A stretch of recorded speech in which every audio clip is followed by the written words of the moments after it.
बिस्मिल्लाहिर्रहमानिर्रहीम। आज हम चैप्टर 4 का क्वेश्चन नंबर 3 सॉल्व करेंगे। तो पहले रिक्वायरमेंट देखते हैं। Generalized the following transaction in the books of a trader. Trader की बुक में इन ट्रांजैक्शन को जर्नलाइज करें, यानी जर्नल बनाएं। तो स्टार्ट करते हैं। इसमें का 5 कॉलम बना लें आप। ठीक है, सबसे पहले जो कॉलम है वो डेट, इसके बाद पर्टिकुलर्स, इसके बाद लेजर फोलियो, इसके बाद है जी डेबिट कॉलम, क्रेडिट कॉलम। ठीक है, तो इसको ऐसे आप खींच लें।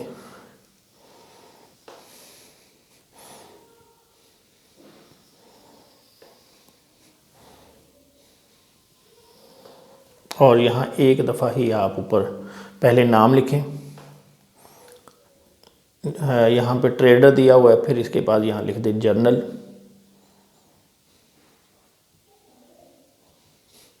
और यहाँ पे लिख दें आप अमाउंट इन रुपीज़। ये आपके 5 कॉलम कंप्लीट हो गए। अभी स्टार्ट करें अपनी नोटबुक पे। इसी तरीके से ये 5 कॉलम आप बना लें। और पहली एंट्री है, अच्छा यहाँ पे लिखने का तरीका भी आपको समझा देता हूँ कि आपने यहाँ पे दिया हुआ है 2017 दिसंबर, तो यहाँ पे ईयर लिखें पहले 2017, इधर लिख दें दिसंबर। अब यहाँ पे आपने ऐसे डिट्टो करके डालते जाना है और यहाँ पे डेट लिखते जाना है। तो ये फर्स्ट है कि एंट्री है जी, स्टार्टेड बिजनेस विद कैश।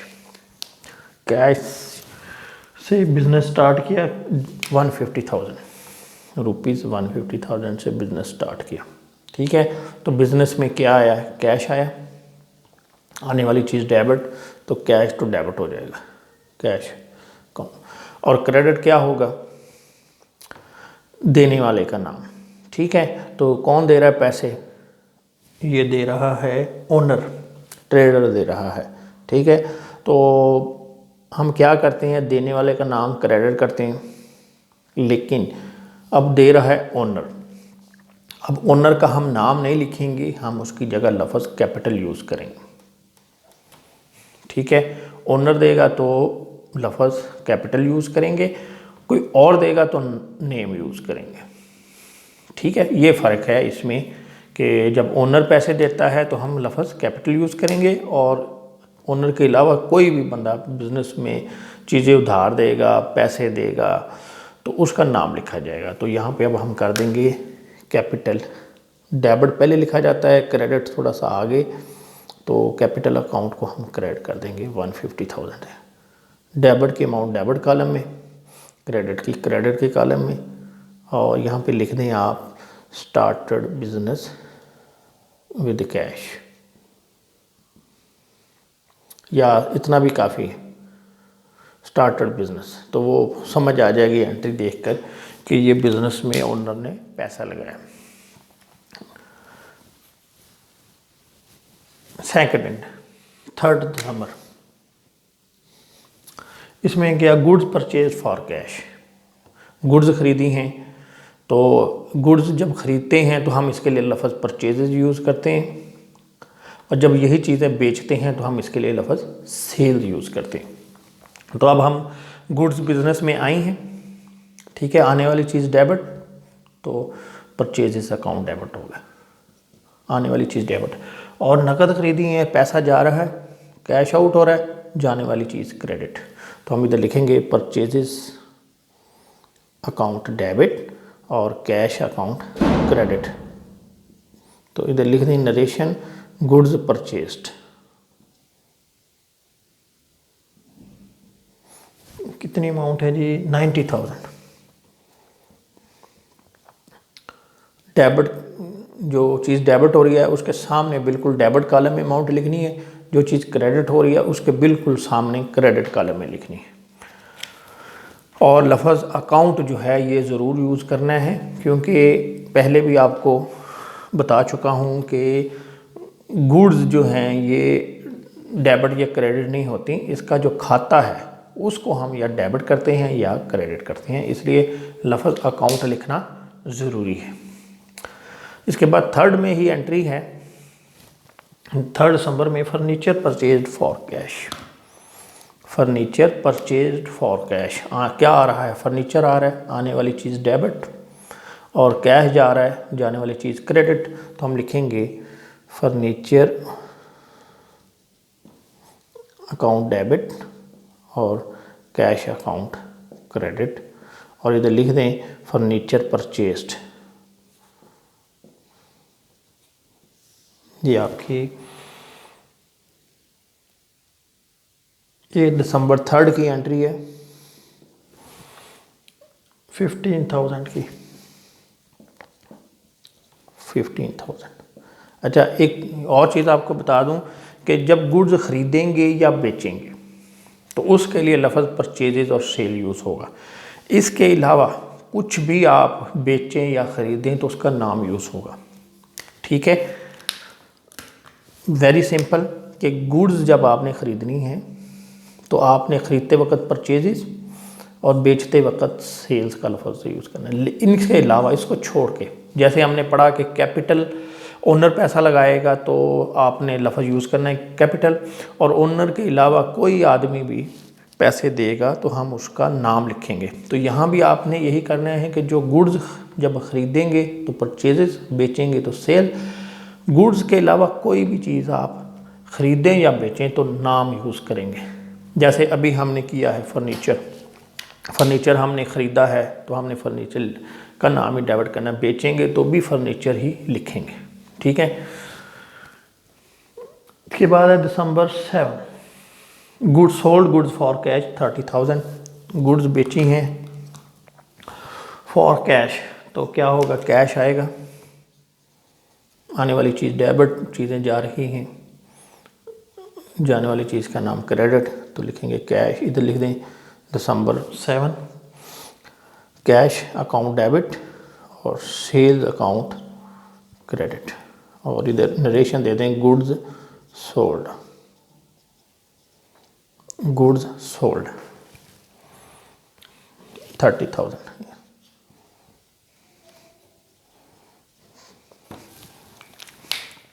ये आपकी 7th की एंट्री होगी। आगे 9 दिसंबर 9, तो इसमें क्या है? रऊफ़ को चीज़ें बेची, तो ठीक है, एक है कि चीज़ें तो जा रही हैं, इसमें ये पहले समझ लें, चीज़ें जा रही हैं, ये तो क्रेडिट हो जाएंगे। डेबिट किसको करें? अगर नकद होती तो कैश आना था, आने वाली चीज़ डेबिट, और चीज़ें जा रही हैं, ये क्रेडिट। तो एक तो सिंपल बात है कि अभी देखें यहाँ पे ये चीज़ खाली है, क्या करेंगे? तो आप जिससे पैसे लेने होंगे उसका नाम हम डेबिट कर देंगे। Rauf debit, Rauf account debit, sales account credit. ये तो एक जनरली आपको समझा रहा हूँ 24,000 की। और अब रूल पे आते हैं, तो रूल यदि कहता है कि जो चीज़ जाएगी वो क्रेडिट होगी और जो लेने वाला होगा, ठीक है, लेने वाले का नाम डेबिट और देने वाले का नाम क्रेडिट। जैसे यहाँ पे कैपिटल दिया तो हमने, ओनर ने कैपिटल दिया तो ओनर के लिए लफ्ज़ कैपिटल यूज़ होता है, ठीक है, तो देने वाले का नाम क्रेडिट हो गया, लेने वाले का नाम डेबिट हो जाएगा। ठीक है, ये आपका स्टैंडर्ड रूल कहता है। नरेशन लिखें गुड्स सोल्ड टू रऊफ़। आगे है जी 12 दिसंबर 12, ये क्या कहते हैं जी? गुड्स ख़रीदी हैं जुल्फ़कार से, तो चीज़ें आ रही हैं, गुड्स आ रही हैं, तो हम क्या करेंगे? परचेजेज अकाउंट डेबिट कर देंगे, परचेजेज अकाउंट डेबिट।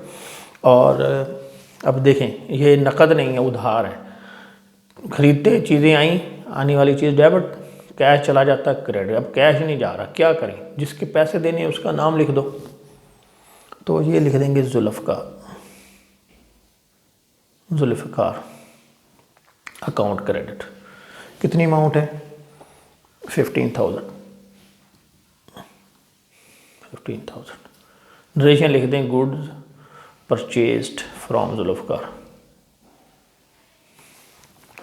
ये ट्रांजैक्शन क्रीम। अब रूल देखें, आने वाली चीज़ डेबिट और देने वाले का नाम क्रेडिट। ये फर्स्ट रूल है ये आपका कि लेने वाले का नाम डेबिट और देने वाले का नाम क्रेडिट। ठीक है। December 16, goods sold to Ali. Goods sold to Ali and allowed him 10% trade discount. Trade discount आ गया जी। ट्रेड डिस्काउंट जो है आपने पढ़ा है कि जब हम किसी पार्टी से कोई सामान ख़रीदते हैं तो काउंटर के ऊपर जो हमारी आपस में डीलिंग हो जाती है और जितने पैसे वो छोड़ देता है वो हमारा ट्रेड डिस्काउंट कहलाता है। ट्रेड डिस्काउंट यानी काउंटर के ऊपर खड़े खड़े ही जो उनसे डील हो गया, मसलन एक चीज़ है 15,000 की, हम कहते हैं नहीं जी 15 नहीं 14 की, तो 1,000 ये जो छोड़ दिया गया ये डिस्काउंट, ट्रेड डिस्काउंट। और इसको बुक्स में नहीं लिखते। क्यों नहीं लिखते? उसकी वजह यह है कि अभी जितने के हमारे उससे बात तय होगी वही रिकॉर्ड कर लेंगे, तो इसलिए हमें लिखने की ज़रूरत भी नहीं है। यानी इस चीज़ का तज़किरा करने की ज़रूरत नहीं है जी कि हमने 15,000 उसने कहा था हमने उससे 14 में ले ली, ऐसा नहीं होगा। ठीक है, जितने की बात डन हो गई उतनी अमाउंट ही आप लिख लेंगे। इसको हम कहते हैं ट्रेड डिस्काउंट। ये एक शुरू के जो लेक्चर हैं जिसमें टर्म्स पढ़ी हैं उसमें डिटेल से इसके बारे में समझाया गया। तो ये 18,000 है, हमने अली को चीज़ें बेची, तो अली को हम जिससे पैसे लेने हैं उसका नाम डेबिट कर देंगे। ठीक है, लेने वाले का नाम डेबिट। और क्योंकि ये उधार है, नकद होता तो फिर तो आने वाली चीज़ डेबिट, जाने वाली क्रेडिट हो जाती। अब कैश तो नहीं आएगा, तो जिससे पैसे लेने हैं उसका नाम लिख दें, अली टू सेल्स अकाउंट, ये एंट्री हो जाएगी, जाने वाली चीज़ क्रेडिट। और 10% डिस्काउंट था तो ये 18,000 है, इसका आप 10% लें तो ये 2 ज़ीरो इससे गए तो पीछे 1800 बच गया, तो हम 1800 निकाल देंगे, नहीं लिखेंगे। ये याद रखें कि ट्रेड डिस्काउंट जो होता है ये नहीं लिखा जाता, जितने की चीज़ ख़रीदी जाएगी उतने ही लिखेंगे। तो हम 18,000 में से 1800 माइनस कर देंगे तो ये 16,200 लिख देंगे बस। इधर लिख दें गुड्स सोल्ड टू अली,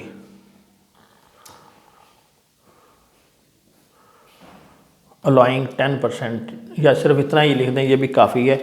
या अगर लिखना है तो लिख goods sold to Ali allowing him 10% trade discount,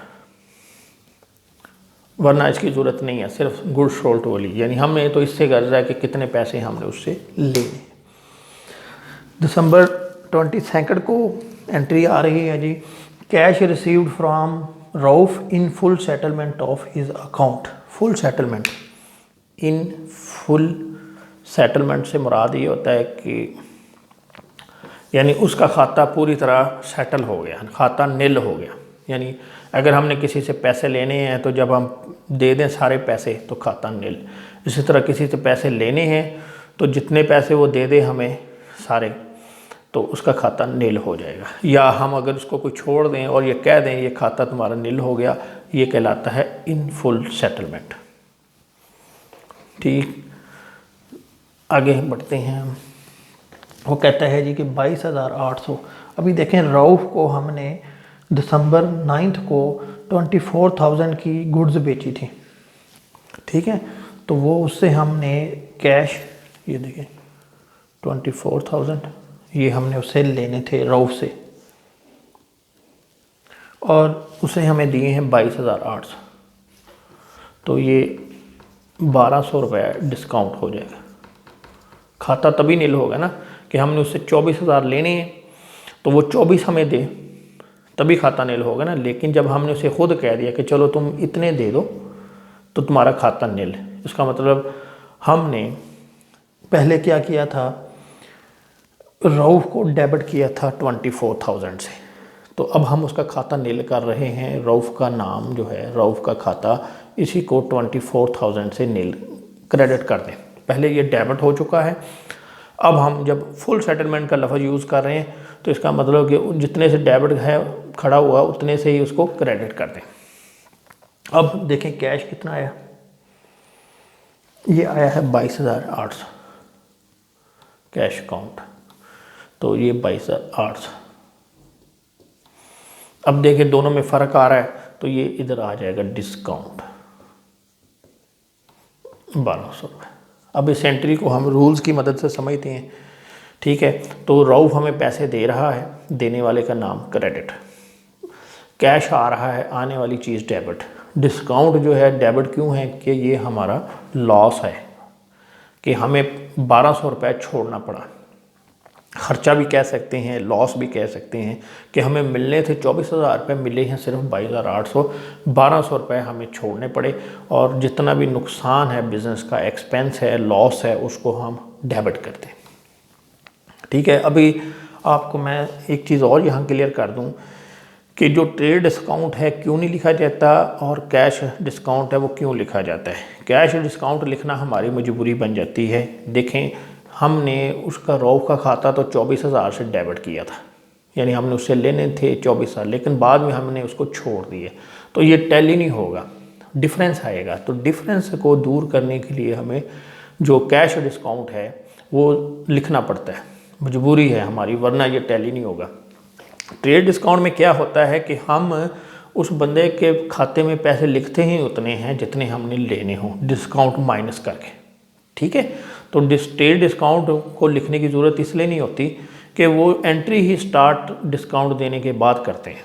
इसमें क्या होता है कि हम ये डिस्काउंट इसलिए आ रहा है कि हम पहले उसको उसके खाते में ज़्यादा लिखा होता है और बाद में जब हम छोड़ते हैं तो वो डिफरेंस आने की वजह से डिस्काउंट लिखना ज़रूरी हो जाता है, ठीक है। ये लॉजिक है ट्रेड डिस्काउंट को ना लिखने की और कैश डिस्काउंट को लिखने की,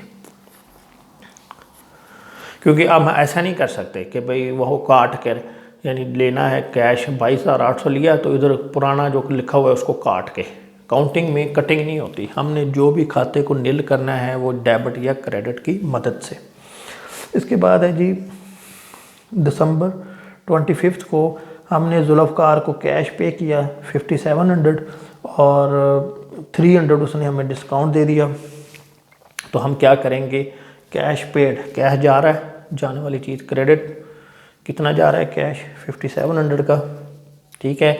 और 300 उसने हमें डिस्काउंट दे दिया, ठीक है। डिस्काउंट जो उसने दिया है, जैसे हम देते हैं तो हमारा नुकसान है, तो जब हमें कोई देगा डिस्काउंट तो वो हमारी इनकम बन जाती है, इनकम भी क्रेडिट होती है, ठीक है।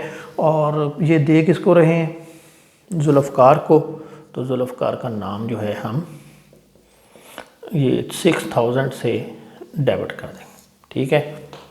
लेने वाले का नाम डेबिट, इस वजह से ये डेबिट हुआ, जाने वाली चीज़ क्रेडिट, ये इसलिए क्रेडिट हो गई। और 300 डिस्काउंट जो है ये हमें एक, इन दोनों में फ़र्क आ जाएगा खुद ब खुद, तो ये 300 हमारी इनकम बन जाती है। और दिसंबर 28 है, इसमें हमने स्टेशनरी ख़रीदी है, cash paid for purchase of stationery, तो जो चीज़ ख़रीदेंगे उसका नाम डेबिट करेंगे, ठीक है। स्टेशनरी आ रही है तो डेबिट हो जाएगी, आने वाली चीज़ डेबिट, कैश आ रहा है, जाने वाली चीज़ क्रेडिट। तो कितने की है जी ये 750 की, 750 की। ये इधर नरेशन लिख दें, नरेशन ज़रूर लिखनी है आपने, ठीक है। स्टेशनरी परचेस्ड नज़र आए कि जिस सवाल में आपने लिखी हुई, बाकी इससे फ़र्क नहीं पड़ता कि आपने क्या लिखा है, यानी रेलेवेंट कोई भी 2, 3, 4 वर्ड ज़रूर लिख दिया करें। Stationery purchase for cash, cash paid to Zulfikar लिखें ज़रूर, बाकी इससे कोई नहीं फ़र्क पड़ता कि आपने उसमें क्या लिखा है, कितनी डिटेल से लिखा है या मुख्तसर लिखा है। आगे रेंट पे किया है, रेंट ख़र्चा है बिज़नेस का, तो ख़र्चे हमेशा डेबिट होते हैं। तीसरा रूल कहता है हमारा रेंट अकाउंट या रेंट एक्सपेंस अकाउंट, ये डेबिट, और ये कैश क्रेडिट या बैंक क्रेडिट। अगर सवाल में बाई चेक लिखा हो तो आपने बैंक लिख देना है। पेड ऑफिस रेंट 2400, ये डेबिट, 2400, ये 2400। इसके बाद है जी goods return to Zulfikar, Zulfikar को हमने चीज़ें वापस कर दी। तो जब ख़रीदी थी तो हमने किया था परचेजेस डेबिट, जुल्फ़कार क्रेडिट, ये उस वक़्त। अब इसको रिवर्स कर दें, जुल्फ़कार डेबिट और परचेजेस क्रेडिट, लेकिन लफ्ज़ यूज़ करें रिटर्न, परचेज रिटर्न, ठीक है। और ये 1500, यानी सेल्स की परचेज की जो एंट्री होगी परचेज रिटर्न की सूरत में उलट रिवर्स, सेल्स की जो एंट्री होगी तो जब सेल रिटर्न होगी उस सूरत में उसी एंट्री को आप रिवर्स कर दें, लेकिन लफ्ज़ ऐड कर दें एक return, purchase return, cell return. और आखिरी एंट्री है सैलरीज दी हैं हमने स्टाफ को। अच्छा, इसकी वजह बता दूं कि ये क्यों हुआ। चीज़ें जा रही हैं, परचेज रिटर्न में चीज़ें वापस हो गई हैं, तो जाने वाली चीज़ क्रेडिट, और किसको वापस की हैं, ले कौन रहा है, जुल्फ़कार। जब उसने हमें दी थी तो देने वाले का नाम क्रेडिट, अब वो हमने उसको दी तो वो ले रहा है, तो लेने वाले का नाम क्रेडिट। और आखिरी एंट्री है पेड सैलरीज टू स्टाफ। तो सैलरी भी खर्चा है, आप लिखें सैलरीज एक्सपेंस अकाउंट या सैलरी अकाउंट डेबिट। खर्चे हमेशा डेबिट होते हैं। और खर्चा कैसे पे किया जाता है, या कैश की सूरत में कैश क्रेडिट, अगर चेक है तो बैंक क्रेडिट, ठीक है। खर्चा डेबिट और जो कैश है ये हमारा कम हो रहा है या बैंक हमारा कम होगा चेक की सूरत में, तो जो चीज़ जा रही हो, यानी कैश हम देते हैं, चेक देते हैं, तो जो चीज़ जा रही हो बिज़नेस से वो हमारी क्रेडिट होगी, ठीक है। उम्मीद है आपको ये सारी एंट्री समझ आ गई होंगी। अगर किसी एंट्री में कोई कन्फ्यूजन हो तो कमेंट के ज़रिए जो हैं वो पूछ सकते हैं। और साथ साथ ये कोशिश करें कि आपकी ये जो एंट्री की जो बुनियाद है डेबिट और क्रेडिट की, ये मज़बूत हो। कोई भी एंट्री आपके सामने आए तो आपको रूल्स का सहारा लेने की ज़रूरत ना पड़े, खुद आपको ये इतनी समझ, आपकी अंडरस्टैंडिंग हो जाए कि बस जैसे ही आपके सामने एंट्री बोले आप फ़ौरन समझ जाएं कि क्या डेबिट होगा क्या क्रेडिट होगा, क्योंकि अभी बेसिक लेवल है। अगर आपने इस लेवल पे अपनी इस चीज़ को इम्प्रूव नहीं किया तो आगे बहुत प्रॉब्लम हो सकती है। Thank you very much.